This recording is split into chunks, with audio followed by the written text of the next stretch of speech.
అత్యంత కృపగలిగిన యేసు క్రీస్తు నామములో వాక్యాన్ని వింటున్న బిడ్డలందరినీ కూడా దేవుడు సమృద్ధిగా దీవించి ఆశీర్వదించును గాక. ఆమేన్.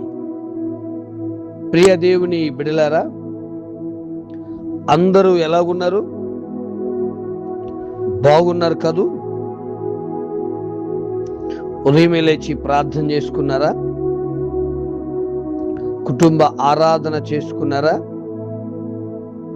సెలవుల్లో ఆయా బంధువులింటికి వెళ్ళాం, ఆయా స్నేహితులింటికి వెళ్ళాం కనుక మా ఇంటికాడైతే కుటుంబ ఆరాధన చేసుకుంటాక అవకాశం ఉంటుంది, కానీ ఇక్కడ అవకాశం లేదు అని కుటుంబ ఆరాధన ఆపేశారా?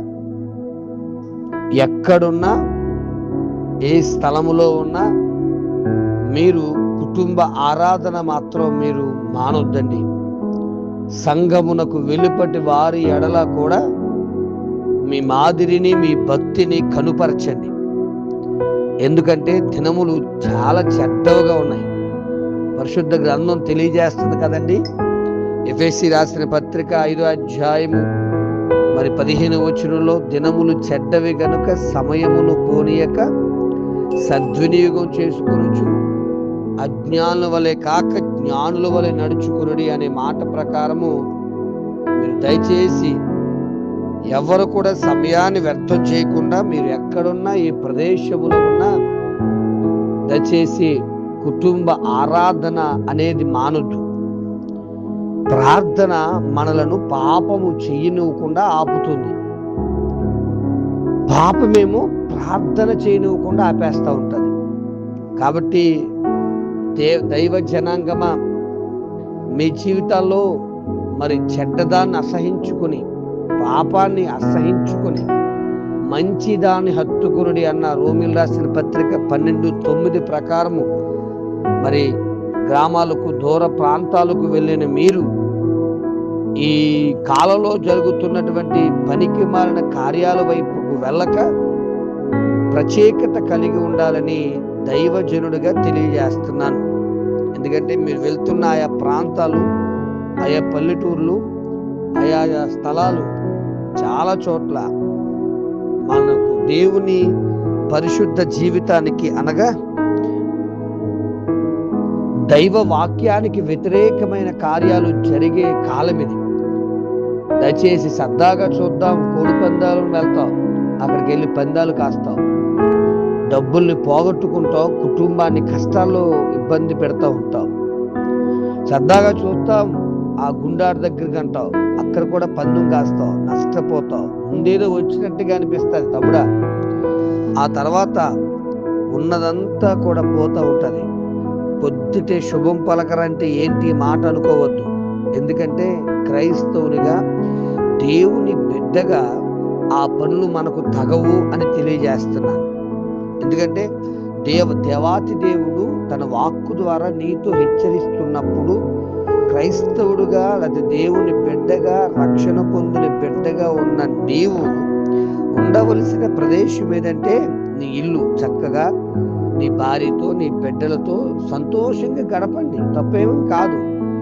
ఈ కోడి పందాలకి, లేకపోతే గుండాటకి, లేకపోతే పనికి మాలిన కార్యక్రమాల దగ్గరికి వెళ్ళి డబ్బును పాడు చేసుకుని జీవితాన్ని బాధల్లో కలిగింపజేసుకోవద్దు.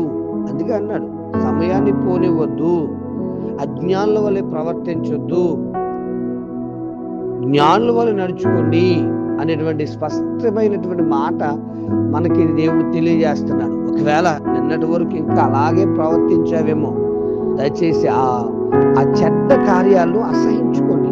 ఇదిగోండి, యోనా గ్రంథం 3వ అధ్యాయం 10వ వచనం చూసినప్పుడు, ఆ నినివే వారు తమ చెడు నడతలు మానుకున్నప్పుడు దేవుడు వారి పట్ల చేద్దామనుకున్న కీడు చేయకుండా ఆగిపోయినట్టుగా మనకు కనబడుతుంది. దేవుని ప్రజలారా, దయచేసి ఆలోచిస్తున్నారా? నీ చెడుతనాలకు, నీ చెడ్డ కార్యాలకు, నీ పాపపు కార్యాలకు దయచేసి ప్రతిఫలం భూమి మీద అనుభవించవలసి వస్తుంది. కనుక దయచేసి దేవుని యందు భయభక్తులు కలిగి ఆయన రక్తములో కడగబడిన నీవు సంఘమునకు వెలుపటి వారి ఎడల మాదిరి కలిగి జీవిస్తూ పరిశుద్ధ జీవితాన్ని కలిగి ఉండాలని తెలియజేస్తూ ఉన్నాను. ఈరోజు అలా పాటిస్తే నువ్వు దైవాశీర్వాదాలు పొందుతావు. అంతేగాని నువ్వు ఆ చెడ్డదాన్ని అసహించుకోకుండా చెడ్డదాన్ని కూడా తిరుగుతూ, స్నేహితులు ఎంతో కాలమైంది మేము హైదరాబాద్ నుంచి ఇలా భీమవరం లేకపోతే ఇలా పలానా ప్రదేశాలకు లేక పలానా ఈ ప్రదేశాలకు వచ్చాం, ఇక్కడ చాలా బాగుంటాయి, ఆయా కార్యక్రమాలు బాగుంటాయి అని చెప్పేసి తిరుగుతూ వదిలిపెట్టిన అలవాట్లు, నా మాటలు బాగా అర్థం చేసుకొని తమ్ముళ్ళు, వదిలిపెట్టిన అలవాట్ల వైపు తిరిగి ఈ ఒక్కరోజే కదా, స్నేహితులతో కదా అంటే విడిచిపెట్టినటువంటి ఆ అలవాటు నీ జీవితానికి మళ్ళీ మొదటి స్థితి తీసుకొచ్చేస్తుందేమో, జాగ్రత్త. ఎందుకంటే సాతానట ఒక్కసారి ఒక వ్యక్తి కుటుంబం నుంచి వెళ్ళిపోయిన తర్వాత అది గురించి వెతికేస్తుందట, మళ్ళీ ఎలా దొరుకుతాడని. కొంచెం అవకాశం ఇస్తే మరొక 7 దెయ్యాలు తీసుకొచ్చి మరి ఆ ఇంట్లో టెస్టేసి కూర్చుంటుంది. కనుక వాక్యం వింటున్న నీవు చెడుతనమును అసహించుకోవాలి, చెడుతనమును విసర్జించాలి. దినములు చెడ్డగా ఉన్నాయి కాబట్టి సమయాన్ని పోనివ్వకుండా ఈ సెలవుల్లో చక్కగా నీవు నీ బిడ్డలతో కలిసి వాక్యాన్ని ధ్యానిస్తూ ప్రార్థిస్తూ దైవ సంతోషములో దేవుని సన్నిధిలో గడపాలని, అందుకే రేపు ఉదయకాల సభలో మందిరంలో భార్యాభర్తల కూటమి ఏర్పాటు చేశాం. భార్యాభర్తలారా, అసలు మీరు ఎక్కడున్నా సరే దయచేసి మీరు మందిరములో పాల్గొని, అలా పాల్గొనడం వల్ల మీ భర్తలు బయట ప్రదేశాల్లో తిరగక మీతో కలిసి మందిరంలో గడుపుతూ ఉంటాడు. నేను మా అమ్మగారింటికి వెళ్తాను, నువ్వు వస్తేరా పోతే పో అంటే ఆ రోడ్ల మీద తిరుగుతూ ఉంటాడు. చెల్లెమా, అక్క, అన్న, దయచేసి ఆలోచిస్తున్నారా? ఈ విధమైన కార్యాన్ని పెట్టడానికి కూడా అదే సంగతి. ఆలోచించండి. మీరు ఎక్కడున్నా దగ్గర ప్రదేశాల్లో ఉంటే దయచేసి భార్య భర్తలుగా మందిరానికి వచ్చి ఆశీర్వాదాలు పొందాలని తెలియజేస్తున్నా. మరొక్కసారి, దినములు చెడ్డవి, సమయమును పోనివద్దు, అజ్ఞానుల వలె ప్రవర్తింపవద్దు.